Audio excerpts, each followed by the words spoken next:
就係打摩天啊！好 ，everybody here 啊！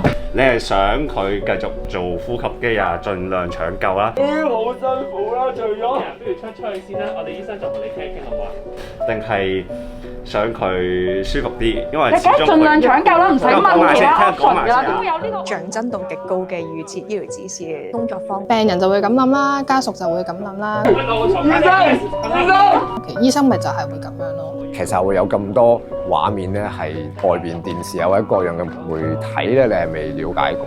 我希望大家了解多少少有啲咩法律上面嘅限制啊，點樣同醫療人員之間去做一個溝通嘅。係一個好新嘅體驗，見證住一個人生命喺你前面流逝。發生嘅時候咧，係會一片空白嘅。其實都引起咗好多自己嘅反思咯。咁平等、咁透明嘅一個溝通咧，係平常我喺醫療系統裏面嘅經驗咧係唔會得到嘅。有啲臨終嘅病人，佢哋去好好表達自己嘅意願，一個好大嘅 relief 同埋好大嘅肯定。你哋建議所有嘅朋友啦，可以多啲了解預設醫療指示啦。究竟去到死亡嘅嗰一刻，我哋想點樣去到經驗呢？